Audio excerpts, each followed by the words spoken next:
Adverse finding of a trace substance in one of Conor Benn's VADA tests. Both guys for this fight signed up to various different agents. Attempted murder, and they wanted me to be an accomplice to it. They were asking me to take money to come onto the zone and be. I'm probably disappointed. I'm probably gutted. I'm something has to change, but I don't know who knew what. I'm thinking, why doesn't it just come out there then? You know, I knew, and I'm hearing everybody else is saying they've only just found out.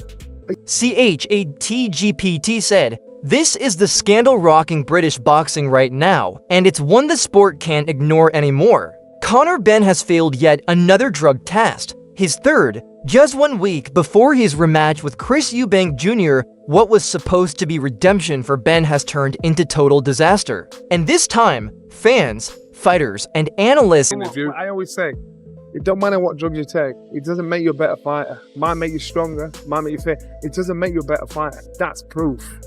You know, so until more news comes out, you just got to deal with it. For Eubank Jr., the timing couldn't be more dramatic. He suddenly looks like the clean, disciplined professional in a rivalry that spiraled out of control. While Conor's reputation crumbles, Eubank's stock is soaring, calm, confident, and proudly reminding everyone. At the moment, the British Boxing Board of Control aren't. So we have to speak with them, deal with the legal situation and see where it lands. And this is quite fresh.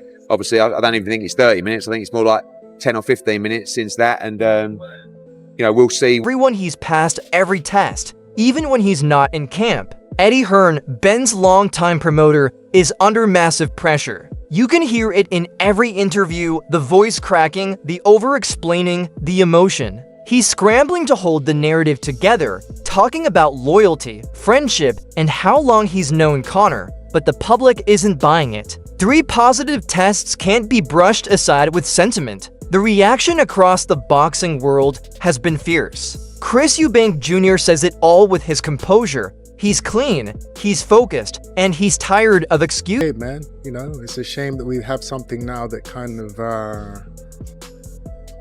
muddies the story, if anything. Duke McKenzie didn't mince words either, calling the situation disrespectful not just to the sport, but to Conor's own father, Nigel Benn, a fighter who built his legacy on heart and courage. So from a business perspective, it kind of makes sense because everybody gets paid. But is Derek Chisora a real threat to Tyson Fury? Absolutely not. Absolutely not. Is Tyson Fury going to steamroll him and beat him again? I'll put my house on. John Fury, who usually stays diplomatic, couldn't even hide his frustration. His message was simple: if it's true, ban him. When old school fighters talk like that, you know the integrity of the sport is being questioned. Chuck the belts in the river and give Deontay Wilder another shot, and Joshua, because none of them's worthy of it. None of them. And I've said it first, he doesn't need the money. He's won everything.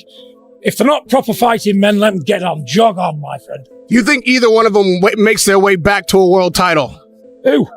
Yeah, Wilder or... Then Gareth A. Davies dropped the most worrying revelation. Reports suggest as many as 14 different supplements were found in Benn's system. That's not an accident. That's a pattern. And with Benn's history, it's raising alarms everywhere. Frank Warren went straight on it this morning. I'm just slowly coming up. One of my colleagues, Jeremy Wilson's doing it for the Telegraph. He's the drugs expert or the doping expert on the desk. And I think there was something like 14 supplements that he was using. Frank Warren went straight to the point. A failed test is a failed test. No spin, no emotion, just accountability. He says it's time for governing bodies to act decisively and fast. Carl Frampton took it even further. The Conor failed a drug test. That is a fact. It's not been denied anywhere. There's lots of talk about, let's see how this works out, and he's entitled to get his day and so forth. Well, it should be dealt with very quick. His logic is simple. This isn't football or tennis. In boxing, lives are literally at stake. You don't play with that. Johnny Nelson landed maybe the most personal blow of all. He said no drug can give you boxing. Well, guys getting caught, and it's just horrible. Genuinely, and I know you without going fucking fully mental here. I just believe if you're caught with any performance-enhancing drug, you should be banned. Dave Coldwell summed up the mood among fans: disbelief, frustration, and anger. How many times can this happen before the sport stops forgiving it?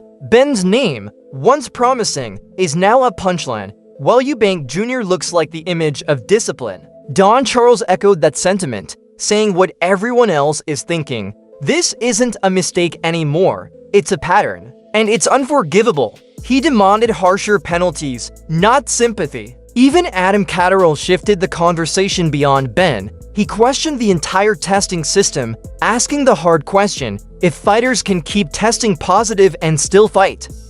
Drugs don't make you a better fighter.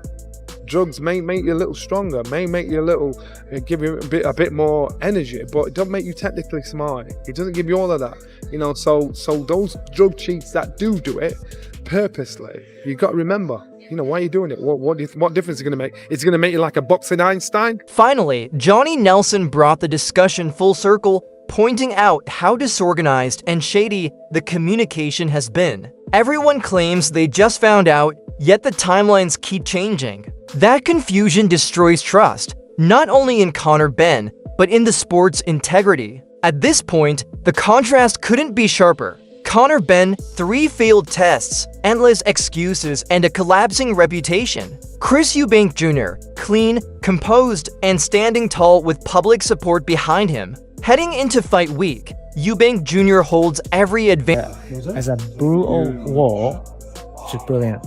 Should Martin McCauley have been in the ring, do you think? A lot of people saying... Listen, hindsight's unbelievable. But if you ask Martin McCauley now, who's probably got about 3 million bank, should he be in ring? He's going to say, yeah, 100%. Set me in next week. Because at the end of the day, listen, this is boxing. The prize fighters, they're in it to earn money. And when they retire at... moral, mental, and professional. If he wins, he cements his reputation as the fighter who did things the right way. If Benn somehow wins, the cloud of controversy will drown out every achievement. So now the question is simple. Are you backing Eubank Jr., the clean, disciplined pro? Or do you think Conor Benn can somehow deliver the shock of his life under the darkest cloud of his career? Either way, this story has already changed British boxing, and the sport may never look at Conor Benn the same way again. Drugs, I mean, this is very unforgiving. You can't, I'm sorry. Provided he's been found, it's 100% that those substances were found in his system, it's unforgiving. And you know what, I blame the governing bodies because I don't believe that they imposing heavy enough fine. Already changed British boxing, and the sport may never look at Conor Benn the same way again.